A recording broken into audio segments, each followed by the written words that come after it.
Okey, so hari ini bersama dengan Teacher Aisyah untuk pelajaran sains topik elektrik. Okey, pada hari ini kita punya main point ada 4 sahaja, iaitu yang pertama kita akan belajar tentang sumber tenaga, di mana datangnya tenaga untuk menghasilkan elektrik. Yang kedua kita akan belajar tentang kecerahan metod. Yang ketiga, kita akan belajar tentang simbol komponen. Dan yang terakhir, kita akan belajar tentang litar lengkap. Okey, apa yang ada dalam litar tersebut sampai kita cakap ianya adalah litar lengkap. Okey, so yang pertama, okey, kita akan go through dengan sumber tenaga. Okey, nampak tak lukisan Teacher Aisyah ni? Walaupun lukisan Teacher Aisyah ni taklah berapa nak cantik, tapi at least awak faham and awak tahu apa yang Teacher Aisyah nak sampaikan pada hari ini. Okey, kita tengok gambar yang pertama ini Teacher Aisyah lukis. Ini adalah gambar bateri. Okey. Bateri yang kita selalu pakai untuk lampu sulur, untuk kereta mainan kita, untuk remote control helikopter. Okey, so ini adalah bateri yang selalu kita pakai. Selain daripada bateri, kita ada juga yang 4 segi ini kita panggil sebagai sel kering.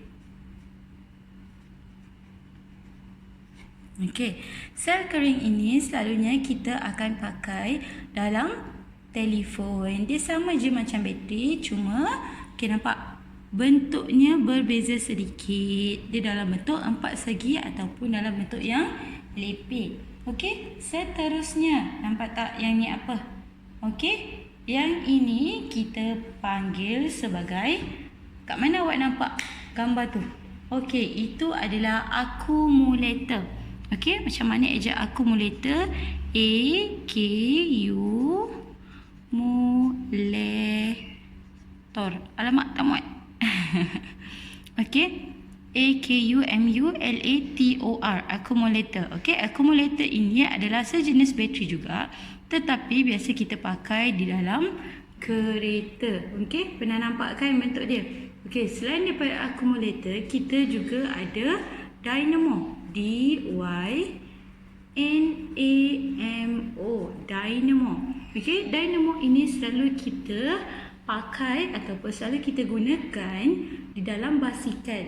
Okey, sebab apa? Bila kita kayu basikal tersebut, dia akan terhasilnya lampu. Okey, lampu di bahagian depan ataupun lampu di bahagian belakang basikal. Okey, kita dah go through 1, 2, 3 dan 4. Sekarang gambar yang seterusnya kita ada sel suria.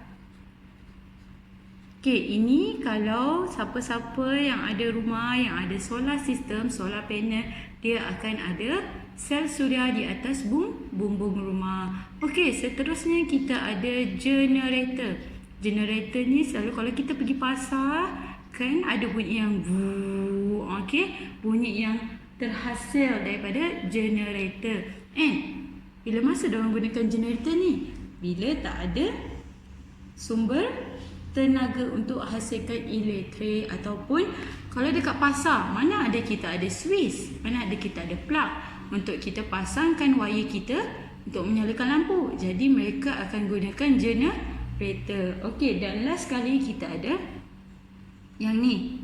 Nama dia adalah hidroelektrik. Hidroelektrik ini adalah satu empangan ataupun satu jana kuasa yang menghasilkan tenaga elektrik daripada air.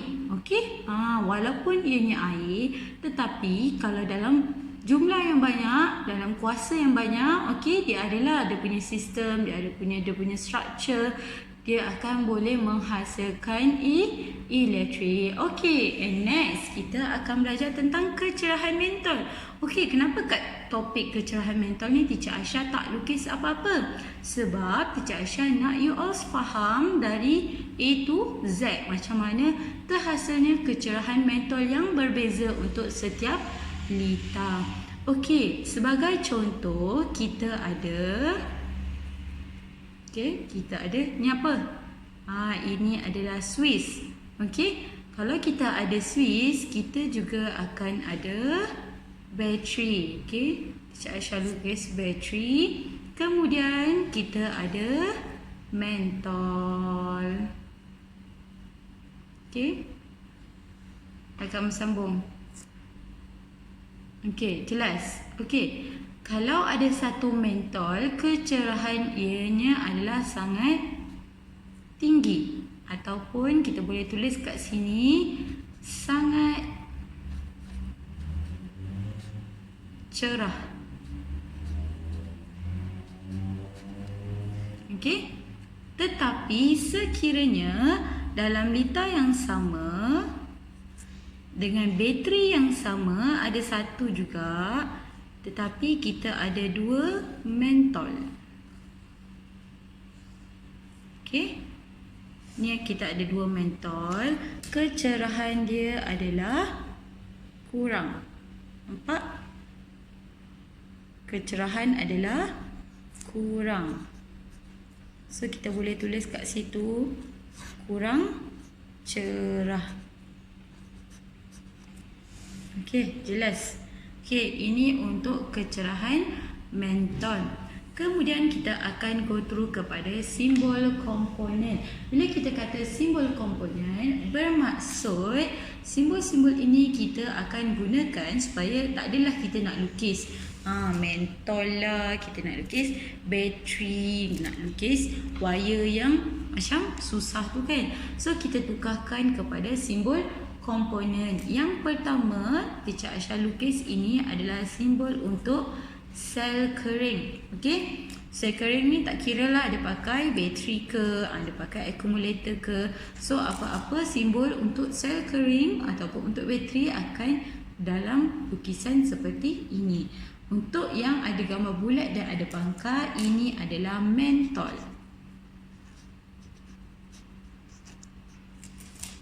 Okey. Seterusnya kita ada Swiss. Dan yang terakhir kita ada wire.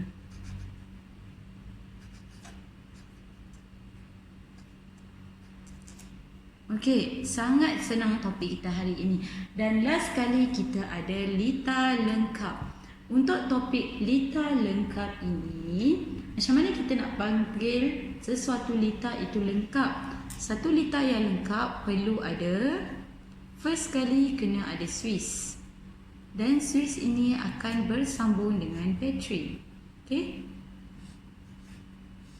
Dan bateri ini akan bersambung dengan mentol. Okey, ini dalam bentuk kalau kita lukis lah dia ada bateri. Tapi kalau kita nak tukar kepada bentuk komponen yang kita telah pelajari tadi, kita perlu lukis dalam bentuk seperti ini.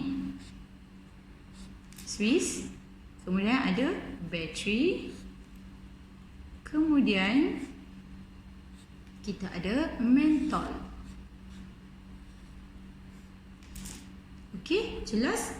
Nampak tak? Okey, so untuk topik hari ini sahaja yang kita akan pelajari tentang sumber tenaga, kecerahan mentol, simbol komponen dan juga lita lengkap. Okey, Teacher Aisyah akan sambung lagi topik elektrik tahun 5 kepada video yang kedua. Sehingga jumpa nanti. Bye-bye semua.